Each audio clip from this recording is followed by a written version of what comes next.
Hi കൂട്ടുകാരെ, എല്ലാവർക്കും സുഖമാണെന്ന് വിശ്വസിക്കുന്നു. നമ്മൾ ഇന്ന് തൊട്ട് നമ്മുടെ കഥ പറഞ്ഞു തുടങ്ങുകയാണ്. നമ്മുടെ കഥയുടെ പേരാണ് മഞ്ഞക്കരടിയുടെ രഹസ്യം. കേരളത്തിലെ ഈ കൊച്ചു ഗ്രാമത്തിൽ വച്ച് നടന്ന ആ അത്ഭുത കഥ നിങ്ങൾ അറിഞ്ഞോ? പരാജയങ്ങളിൽ നിന്ന് തളർന്നിരുന്ന ഒരു പെൺകുട്ടിയുടെയും അവൾക്ക് കിട്ടിയ ഒരു വിചിത്രമായ സമ്മാനത്തിൻ്റെയും കഥ. കൂട്ടുകാരെല്ലാവരും കഥ കേൾക്കാൻ തയ്യാറാണല്ലോ അല്ലേ? കേരളത്തിലെ ഒരു പച്ചപ്പുള്ള ഗ്രാമം. അവിടെയാണ് അമ്മു താമസിക്കുന്നത്. പുറമേ നോക്കിയാൽ സുന്ദരമായ ഒരു വീട്. പക്ഷെ ആ വീടിൻ്റെ ജനൽപ്പാളിയിലൂടെ പുറത്തേക്ക് നോക്കിയിരിക്കുന്ന അമ്മുവിൻ്റെ മനസ്സിൽ ഇരുട്ടായിരുന്നു. പഠനം കഴിഞ്ഞു വലിയ സ്വപ്നങ്ങളുണ്ടായിരുന്നു അവൾക്ക്. പക്ഷേ ഓരോ ചുവടും പരാജയമായിരുന്നു. അവളുടെ ഡയറിയിലെ വരികൾ പാതി വഴിയിൽ നിലച്ചുപോയ ആഗ്രഹങ്ങളുടെ ശവപ്പറമ്പായി മാറി. മുറ്റത്തെ ഊഞ്ഞാലിൽ വെറുതെ ഇരുന്ന് ആടുന്ന അമ്മു. അവളുടെ കണ്ണുകളിൽ പഴയ തിളക്കമില്ല. ലോകം മുഴുവൻ ഓടുമ്പോഴും താൻ മാത്രം ഒരിടത്ത് തങ്ങി നിൽക്കുന്നു എന്നൊരു തോന്നൽ.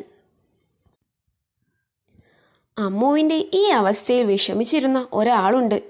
അവളുടെ ഏറ്റവും അടുത്ത സുഹൃത്ത്. അവളുടെ വിഷാദം മാറ്റാൻ അവൻ കൊണ്ടുവന്നത് ഒരു മഞ്ഞ നിറത്തിലുള്ള ടെഡി ബിയറിനെയാണ്. ഒരു വലിയ ചിരിക്കുന്ന മഞ്ഞക്കരടി. ഇത് നിന്റെ കൂട്ടിനുണ്ടാകും എന്ന് പറഞ്ഞ് അവൻ അത് നൽകുമ്പോൾ അമ്മു ഒന്ന് പുഞ്ചിരിക്കാൻ ശ്രമിച്ചു. പക്ഷേ ആ കരടിക്കുള്ളിൽ ആരും അറിയാത്തൊരു രഹസ്യമുണ്ടായിരുന്നു. അന്നു രാത്രി മുറിയിൽ വെളിച്ചം അണഞ്ഞപ്പോൾ അമ്മു കരയുകയായിരുന്നു. തോറ്റുപോയ തൻ്റെ സ്വപ്നങ്ങളെ ഓർത്ത്. പെട്ടെന്ന് ഇരുട്ടിൽ നിന്നൊരു ശബ്ദം. എന്തിനാ പെണ്ണെ ഇങ്ങനെ കരയുന്നത്?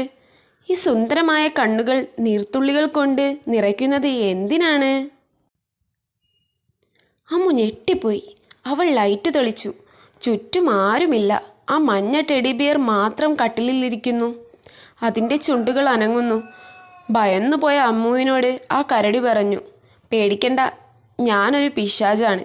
പക്ഷെ നീ വിചാരിക്കുന്ന പോലെയല്ല, ഞാനൊരു പാവം പിശാചാണ്. അമ്മു വിശ്വസിക്കാനാവാതെ നോക്കി നിന്നു. ആ മഞ്ഞ കരടിക്കുള്ളിൽ കുടുങ്ങിപ്പോയ ഒരു കുസൃതിക്കാരൻ പിശാച്. അവന് വലിയ അധികാരങ്ങളൊന്നുമില്ലെങ്കിലും ചെറിയ ചില മാന്ത്രിക വിദ്യകൾ അറിയാമായിരുന്നു. നിന്റെ സങ്കടം മാറ്റാൻ എനിക്ക് പറ്റും അമ്മു. നിന്റെ ഓരോ സ്വപ്നവും നമുക്ക് ഒരുമിച്ച് പിടിച്ചെടുക്കാം, അവൻ തൻ്റെ ചെറിയ കൈകൾ വീശി പറഞ്ഞു. അന്ന് രാത്രി ആദ്യമായി അമ്മു സമാധാനത്തോടെ ഉറങ്ങി. വേനൽക്കാലം കടുത്തു. ഗ്രാമത്തിലെ കിണറുകൾ വറ്റി, പുഴകൾ മെലിഞ്ഞു. ഉച്ചവെയിലിൽ ഭൂമി കരിഞ്ഞു പോവുകയായിരുന്നു. അമ്മുവിന് ആ ചൂട് സഹിക്കാൻ കഴിഞ്ഞില്ല. എന്തൊരു ചൂടാണിത്! ഒന്ന് മഴ പെയ്തിരുന്നെങ്കിൽ അവൾ വെറുതെ ആഗ്രഹിച്ചു പോയി. മഞ്ഞ ടെഡിബിയർ ഒന്ന് ചിരിച്ചു. അവൻ എന്തോ മന്ത്രമുരുവിട്ടു. പെട്ടെന്ന് ആകാശത്ത് ഒരൊറ്റ കറുത്ത മേഘം പ്രത്യക്ഷപ്പെട്ടു. അത് കൃത്യം അമ്മുവിൻ്റെ വീടിന് മുകളിൽ മാത്രം വന്നു നിന്നു. മഴ പെയ്യാൻ തുടങ്ങി. പക്ഷെ അത്ഭുതം അതല്ല, ആ മഴ പെയ്യുന്നത് അമ്മുവിൻ്റെ വീടിന് മുകളിൽ മാത്രമാണ്. അയൽവാസികൾ അത്ഭുതത്തോടെ നോക്കി നിന്നു. ചുറ്റും കത്തുന്ന വെയിൽ. പക്ഷെ അമ്മുവിൻ്റെ മുറ്റത്ത് മാത്രം തണുത്ത തുള്ളികൾ.